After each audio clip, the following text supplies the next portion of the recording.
right, y'all. So I appreciate y'all for tuning in again. We got another special guest today. Authentic Intentions, episode 3. And like I said, first I'm gonna go ahead and give this introduction. Taking the vlogging world by storm, a well-rounded view of reality, a light to the community. What community, you ask? Well, shoot, any community she stepped into, for real. She uses her resources to connect to people while trying to change the narrative of the inner city youth. With no further ado, it's going to be the dedicated, humble, and hard-working NaShan Clay. Thank you. I appreciate that. Most definitely. I appreciate you for being here and stopping by. But like I said, just got some questions rolled out today. Like I said, just going to try to connect minds and, like, you know, let other people see what you can do when you think it. When you believe it, you can achieve it for sure. Yeah. So just tell us, growing up, what area you grew up in? 42nd and Post Warner. Okay, I know they call you the Brentwood kid, right? Yeah. For sure, most definitely.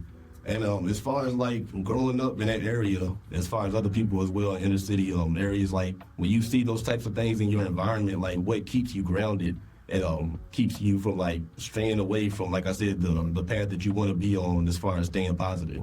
You said what kept me away from what I saw? Yeah, definitely. I just didn't want to, you know, I think when you see everybody run the same way, you see the outcome of it, you like, I think it's honestly a blessing to grow up the way I did. It gave me first like quiet seats to see it, you know, fishing, been around this since I was a kid.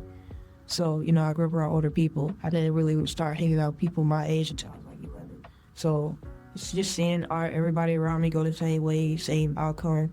It's like, okay, there's no point for me to go this way. I mean, I feel like if people do go that way, it's more so just to be accepted, but I ain't really care about that. Most definitely. And I feel like there's really, like as far as this brand, this Authentic Intentions, that's the reason why I tap into people, because that's authentic, you know. Yeah. You know, you're not really going with the world, you know, making sure that you're seeing things with your own eyes, and I feel like that's huge for a lot of people. Like if people just stop and take a second and, you know, try to see things for themselves, yeah, it might be a different outcome in a lot of situations. So I appreciate that. And so also, when would you say you started getting like tapped in spiritually? Like, you know what I'm saying, getting into the word and God, was that something that's always been the case, or is it just something that kind of grew as you grew up? I think, I don't know, it's so strange. I think, honestly, not that I think, but I don't know how to describe it, but a part of me was already kind of like aware of God since I was a kid. Like, right. If my mom was here, she would tell you, like, one day on Mount Vernon, which is connected to Brentwood, got knocked down. Her best friend was smoking weed one day. She was like 4 years old. And she said, I looked dead and dopeless, and God said, he's going to get y'all. And she said that they started laughing and then they burned it down. So just throughout my life, I always had a connection with God. I still think about it today. I used to, like, sometimes I wonder, like, did I actually, like, hopefully, you know how me and you are talking? Right. Sometimes I think, like, did God talk to me like that when I was younger? Yeah. But, you know, I got baptized. I got on my spiritual journey in 2019. I got baptized in 2020. Oh, salute. See, that's what's up right there. I would say for me, I got baptized when I was still in grade school. Yeah. So yeah, so it's like, I don't know, like, not saying I wouldn't have chose that as I grew up, but I definitely respect people that choose that in their older years, you know what I'm saying, because it's more of a personal decision. Whereas for me, like I said, I definitely, you know, believe in the word, you know, read my Bible, but I think at some point in time, I'm going to rededicate my life. We'll see.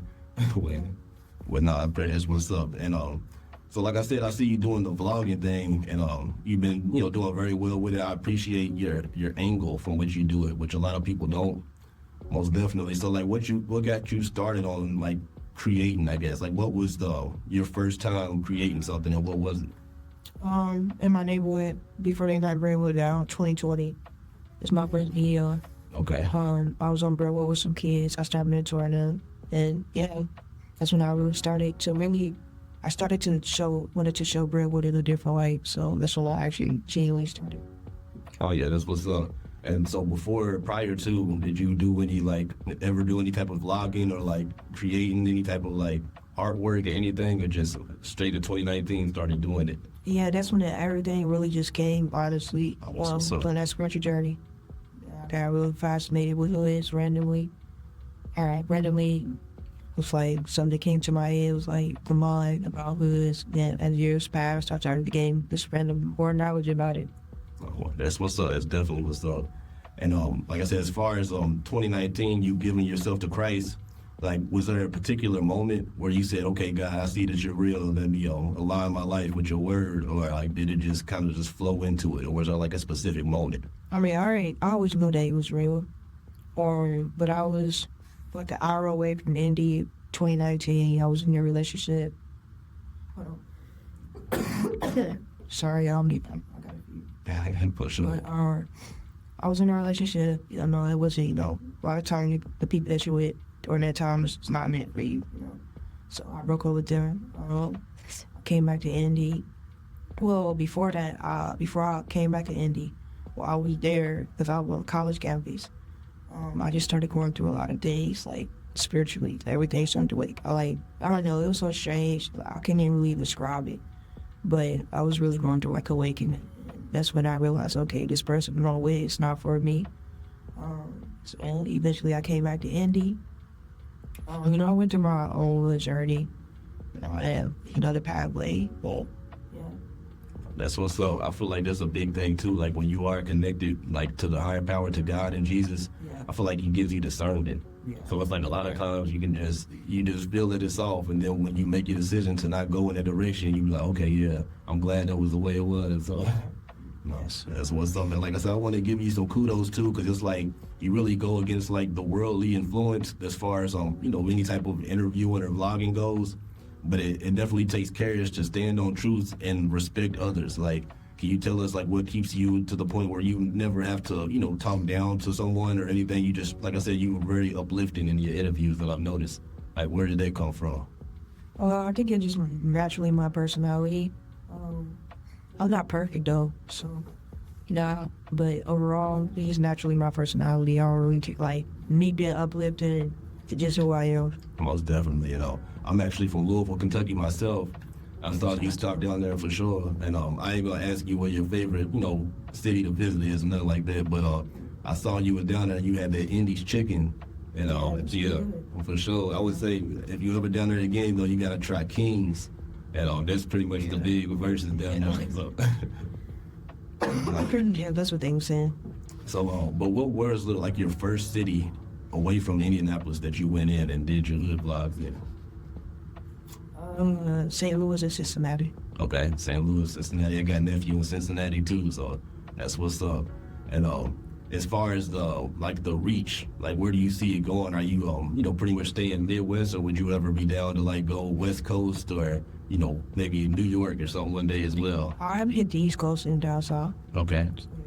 No, that's what's up. That's what's up. Like I said, there's so many different avenues that you could take with this. Where do you see it going in the future? Are you gonna stay pretty much doing the same type of content, or do you see yourself growing past something, or like I said, just letting it see what happens? I mean, I honestly believe eventually I'm not going to always do hill vlogs. Okay. So, I'm going to probably step more to a leadership role. As a leader, being a leadership role, like being a leader, but like gaining more like fame, I won't be able to do good vlogs like I do. Right. Unless it's like more so I got a team that's going out there with me. Yeah. And I'm doing it a certain way. But like how I do it now, I won't be able to do that. For sure. And another thing too, like I said, I do my research. I don't check every video or every post, but I see a lot of times you do a lot of work in school. Yeah. Now, how did that come about as far as you working in the schools? And like I said, what are some different things that you were able to implement to see some positive change in some of those schools? Just the relationship building that I have. So yeah. Really, yeah, that's what I learned. One of the biggest things I learned, actually, the relationship building part was actually like given to me like that, Yeah. I think people don't realize like a lot of times they give you the blueprint. So that was given to me, and it was just given to me randomly, like not to like. Shout out to them though. I won't speak on their name because we actually had a fallout. Okay. But I'm not gonna take away from them impacting my life. But when I first came into the school system. In 2021, that's when I first really started. I was on Brentwood 2020. So 2021, my first time inside of the school system. I didn't really know much about that type of environment. Yeah, they sat me down and talked to me, was teaching me. They said relationship building, and they allowed me to grow. And I feel like that was the biggest thing that I could do. Was learn how to build relationships with kids. That right there actually will cause some great impacts in schools. Oh yeah, I see that right there. That really strikes a nerve with me because my mom was a teacher in the school system, and she always, went above and beyond to, make sure that the kids felt loved and just, the basics. And I feel like a lot of times that gets lost these days. Teachers that I've had, teachers that I've seen, it's like a lot of times they just there for the paycheck, and it's like when it comes to teaching, you gotta be there for the kids, and you really shouldn't do it for the money. Like there's a plus, of course, but like I said, it's the minds that you're shaping that's gonna be the next generation. So. I agree. Teachers are the change makers. If you see a kid, you see they going down the wrong path, you're the ones who can help them believe in themselves. That's your role. You're not just a teacher. Most definitely. And a lot of times, and people don't understand that as a teacher, you might be the only person in that child's life that can be a positive influence. Or, like I said, you don't know what type of home environment these kids are coming from. So I feel like, people should just take that into account as well. But no, that's much appreciated, you taking that angle and, like I said, taking the initiative to keep going. Yeah. But and also, so as far as I know you say you're doing the hood vlogs now. Is there any other creative ventures that you're into as well, or like what's coming up next? Or like I said, if it's too exclusive, you don't gotta tell us.